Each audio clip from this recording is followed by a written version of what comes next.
How you doing? Right here is my 2007 Camry Hybrid.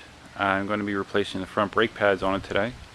I've used a reference video that I found on the internet for a 2007 regular Camry as my guide to how I'm going to do this. So I'm hoping that there's no significant differences in the procedure. But I'm hoping this will be the first actual video of doing it on a hybrid. So here goes nothing. One of the reasons that I'm concerned with the differences with doing this on a hybrid model Camry is has a couple additional features that a regular Camry doesn't have. Has anti-lock brakes. Regular Camry could have that. I don't think that affects the brake pad replacement procedure at all. But it also has a regenerative system that actually feeds power back into the batteries as the car brakes. Again, I don't think that it will affect this job at all, but that's just one of the things that I'm thinking about. I'm looking at the master cylinder. It looks like somebody thought that they were doing me a favor by topping it off at some point, probably the dealership. Everything I've read is, you never really want to top off brake fluid, because what happens is, as the pads wear, the fluid level in the reservoir will drop. That isn't a sign that the brakes are having a problem. That just means that you are using more fluid to compress the pads because they're thinner. The thought process is, once you put regular pads back on, the reservoir will fill back up on its own. Right now, if you look at that, it's pretty close. I'm going to have to keep an eye on that when I compress the piston and the caliper to make sure that it does not overflow. Brake fluid is very corrosive, and you do not want it to get on other surfaces. So I have the lug nuts loosened. I'm going to now be jacking the vehicle up and getting started. One of my favorite parts of doing this kind of work is I get to actually pull out my air wrench, fire up my air compressor. It's just fun to do,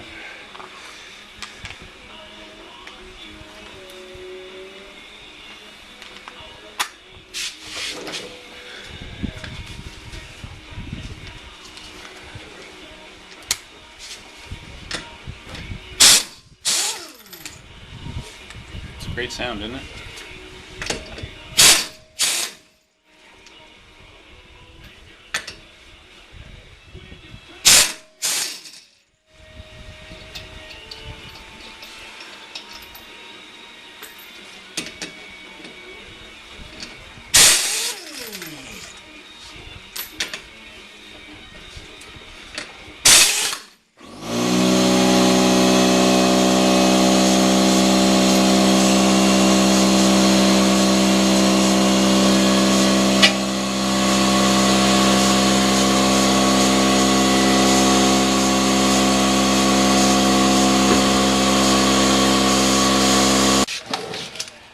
Alright, as I'm taking a look here at the brake assembly, I don't see anything significantly different from the regular 2007 Camry brakes that I saw on the video. Everything looks pretty much the same, so I'm going to proceed with caution. Okay, both wheels are off the car. It's jacked up. Got 5,000-pound jack stands on either side, just make sure we're okay. And now I'm going to begin taking apart the caliper. Just got my new brake pads here. Just opened the box.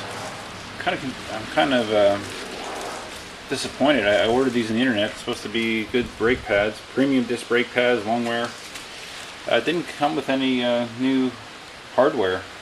Usually when you replace the pads, they come with clips. These did not, so I'm going to have to reuse the old clips. I mean, the old ones don't look horrible, but it just kind of sucks. Video I saw, what they did was, when they were going through the various procedures here, they were actually clamping the brake line here with a special pliers, which I saw online for like $40, which seemed very expensive to me. But they were clipping it there and then using the brake bleeder screw to remove fluid. I've seen a lot of videos where they don't do that at all. They just pop the cap on the reservoir and make sure it doesn't overflow. Seems a lot simpler, and if I do it correctly, there shouldn't be any air in the lines. But so I'm going to go that route.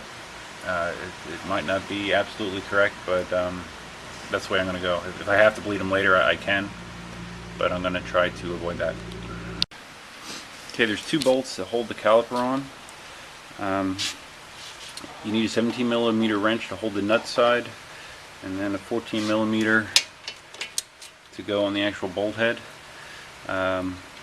These aren't torqued very tight. I believe I saw that they only get torqued back to like 29 foot-pounds of torque, so they shouldn't be too hard to break loose.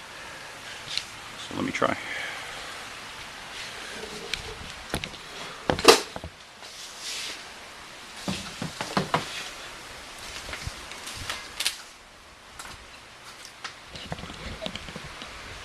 It's now raining.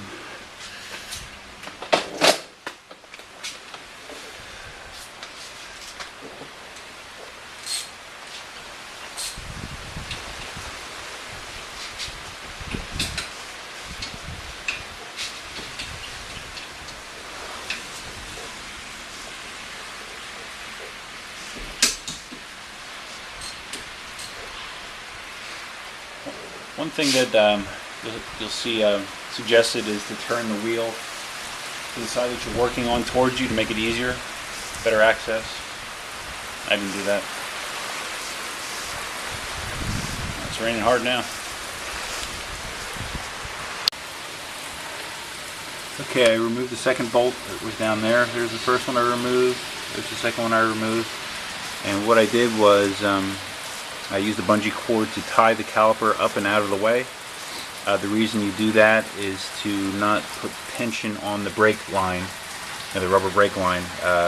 If you let it hang by the brake line, you are very likely to damage the brake line, and then you have something else to fix. So you don't want to do that. So you just make sure it's securely tied out of the way. Okay, right here are my brake pads, my old brake pads. First thing you got to do is remove those 2 clips that are right there. So let me do that.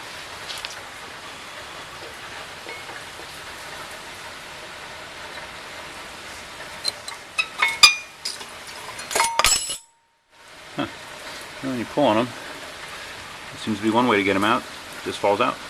Okay, there's my one. There's my other. Those clips are used to make sure that the pads don't rattle around.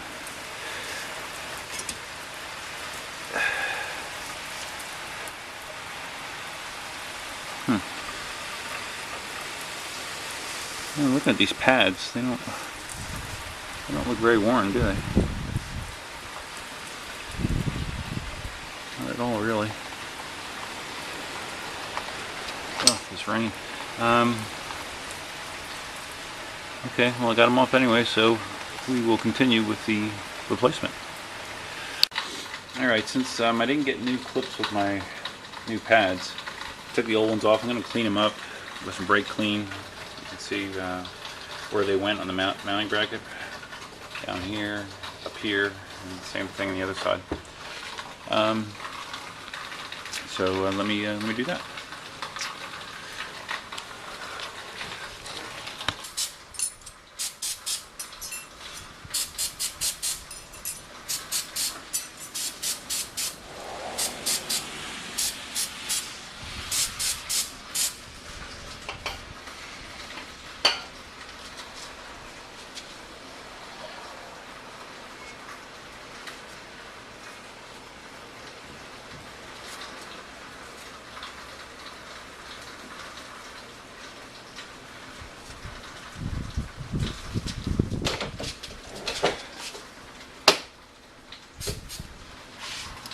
Those spots that they were mounted in weren't very dirty, but I hit them with brake clean anyways. Doesn't hurt. Never hurts to have something clean. Okay, so now I'm going to pop these pins back in place. And oh, on the old pads I need to move these little clips here are the wear indicators. So again, since there's no hardware with my new pads, I need to move these across to from the old pads to the new pads. Okay, I have those clips back in place. Again, typically with most brake pads, you will have new clips to put in place. Obviously you want to take a look before you remove them if you've never done this before, to make sure that you orient them correctly when you snap them back in place. Although it'll be pretty obvious if they're wrong because they won't fit. So, remember what I said about making sure the clips are on right?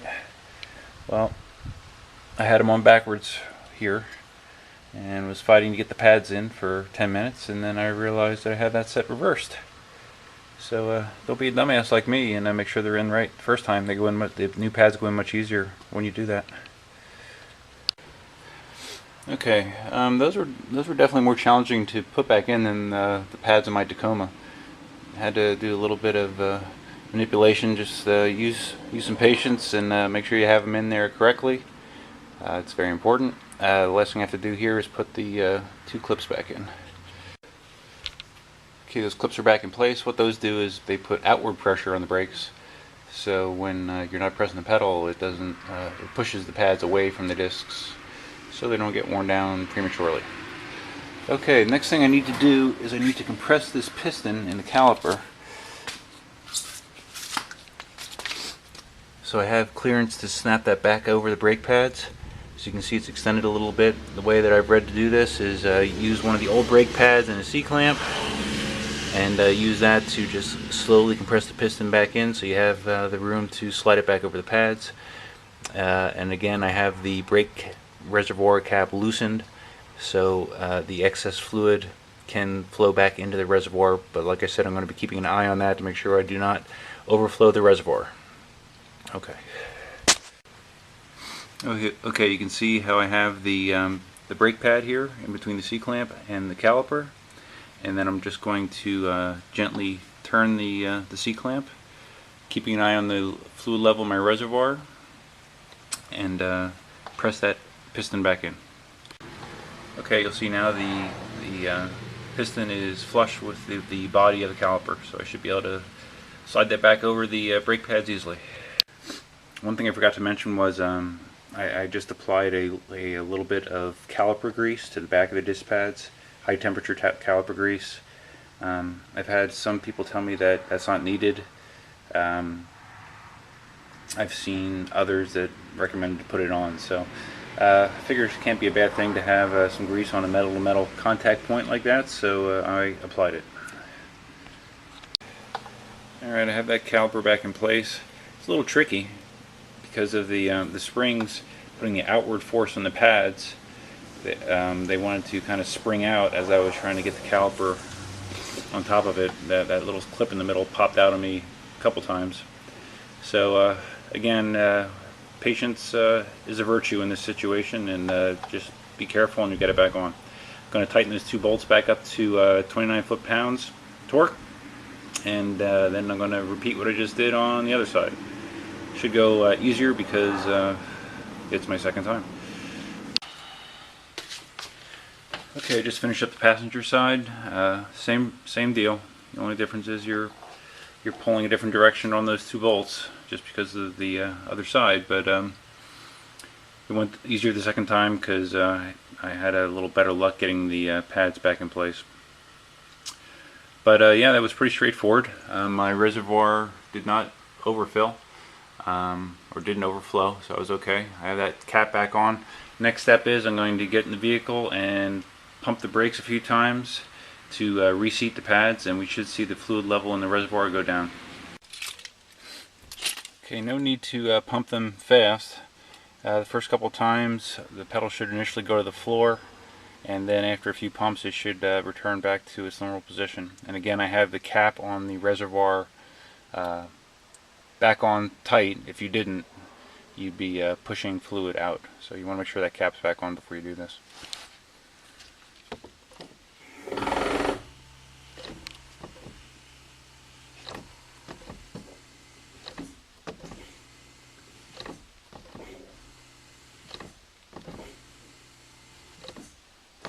Alright, that feels about normal.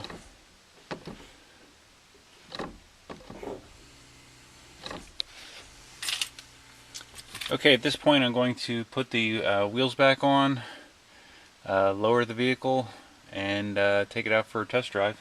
Make sure I don't hear anything strange, don't feel anything strange. The recommendations I've heard is when you first put new pads on to kind of take it easy. You don't want to do a bunch of high-speed stops. You know, kind of try to make your stops as gentle and gradual as possible, unless there's an emergency, of course. That's a good way to break in your pads, from what I understand. So that's what I'm going to do next.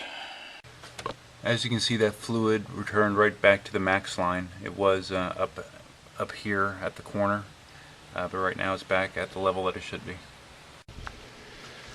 Just got back from my test drive. Everything felt fine. Pedal grabbed high, felt firm, and it's noticeably grippier than the old pads. So even though the old pads didn't seem to be terribly worn, the new ones at least feel better. So I think that's good. We're good to go. This is the one and only Camry Hybrid brake pad changing video that I'm aware of, so enjoy. And just a disclaimer, I am not a mechanic, I don't claim to be, but I may portray one on this video. So good luck to you all, and thanks a lot.